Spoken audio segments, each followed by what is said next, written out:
The claimant works in a wholly-owned subsidiary of Khazanah Nasional Berhad, a leading engineering-based infrastructure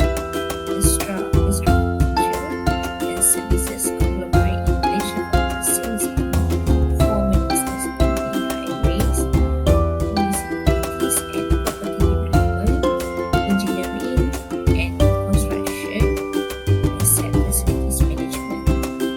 Declaring commenced employment on 1st October 2005 with UEM Agent Berhad, formerly known as Rebel Berhad, a subsidiary of the company, as Executive Internal Audit from 2007 to 2015.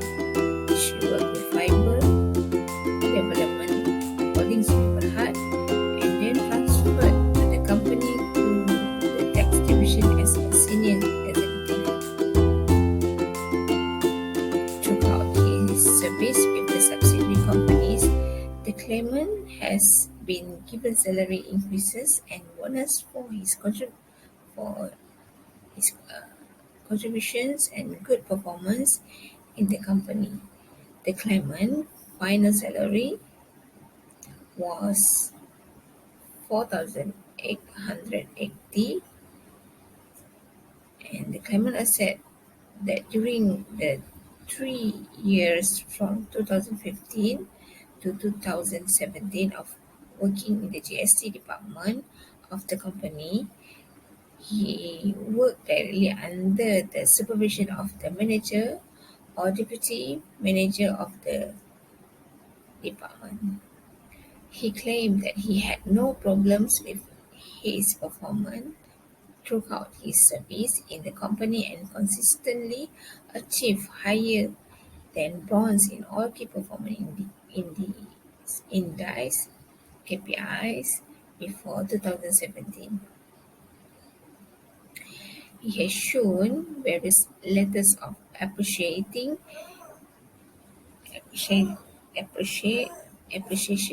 giving bonus, tokens, and pay raises.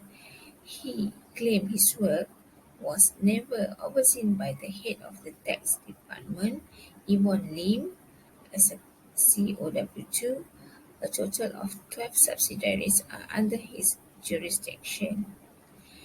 In April 2017, the claimant supervisor took annual leave and COW2 then reviewed the GST report specifically for the two companies under the claimant list, namely Syarikat Projek Lebuh Raya Usaha Sama Berhad and Unipati Concrete Sedia Berhad.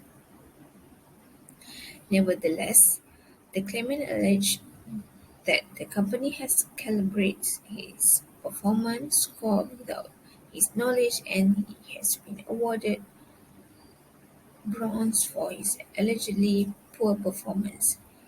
He claimed that there was no discussion to exchange the performance marks between the claimant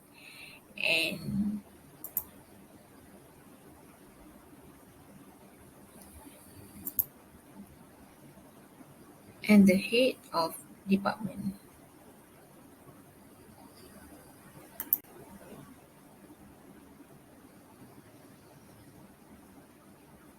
Okay, issue of the case, the claimant requests that this court ensure his dismissal by the company without just cause or reason. He appealed to be reinstated to his post without loss of salary, seniority, qualifications, and all benefit owed to him, and such other remedies as the court deems fit. If reinstatement cannot be made, he appeals for compensation in lieu of reinstatement and all allowable benefit. It is the responsibility of the industrial court to conduct an inquiry once the case has been referred. Therefore, the role of the court is to determine whether the claimant has indeed been dismissed on 23rd January 2019, and if so, whether the dismissal was without just cause or reason. While it is the responsibility of the court to investigate the issue of justice or reason on its merits, the court must first be satisfied that the claimant has indeed been dismissed. In this claim, the fact of dismissal is not disputed by the company. It is therefore for the company to prove on the balance of probabilities that the dismissal was by reason or just cause. Further, in order to successfully defend an unfair dismissal claim, the burden of proof is on the employer to show that the reason for dismissing the employee falls into the one of the categories set out in subsection 2003 to subsection 20.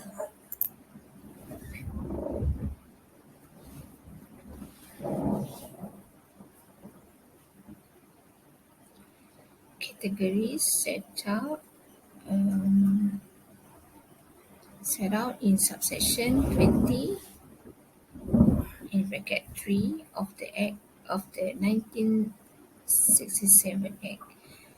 The termination of the employee will be deemed to have been unjust unless an employer can prove that the employee was dismissed for a just cause or excuse. Even if an employer succeeds in proving that there was a reason for the dismissal of the employee, it is for the industrial court to decide whether the dismissal was warranted or not in accordance with, inter alia, the principle of equity, good conscience, and the substantial merits of the case under subsection 30 in bracket 5 of the 1967 Act.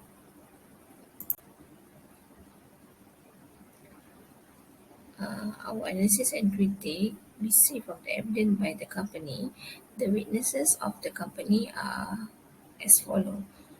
First is Norida Abdul Azmi as a COW1, former group head of the Human Capital Officer, and second is Yvonne Lian Chuan, a COW2, former group staff chief. The claimant was terminated from service with the immediate effects of the White letter dated 23rd of January 2019, signed by COW1. The reason for the dismissal was his consistent failure to achieve the company required standard of performance and continued poor work performance despite being given adequate time, opportunity and guidance to improve throughout the PIP period. He was placed under PIP for 6 months to assist him in improving his performance to meet the company's satisfactory level by later date 7 May 2018. He was given a bronze rating in 2017 through the calibrated final survey on the 15th with the chronology of PIPS. COW1 contended that the company had taken all necessary steps in line with the PMP in handling the claimant's poor performance before deciding to terminate the service.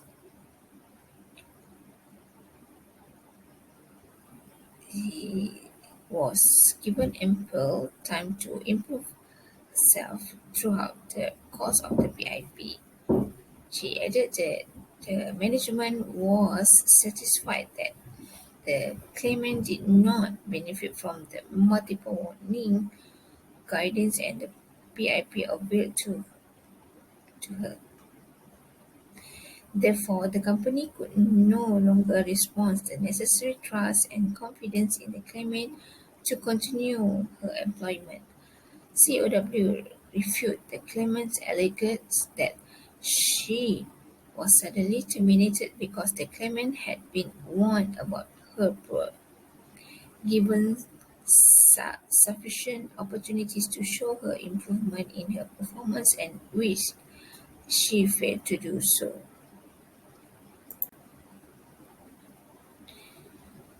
Judgment of the case. From this case, it is the court's findings on the facts and evidence made available to it that the company has provided to the court on a balance of probabilities the ground for the claimant's dismissal as stated in the termination letter, which was on her poor work performance.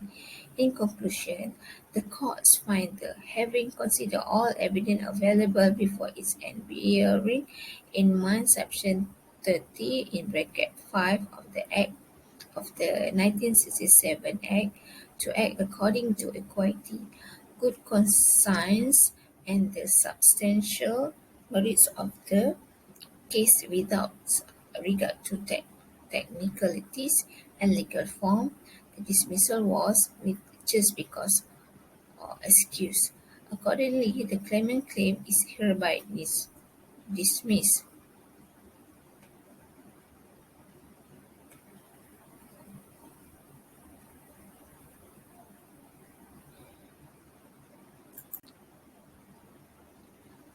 Okay, that's all from me. Then my reference is made under this is my reference.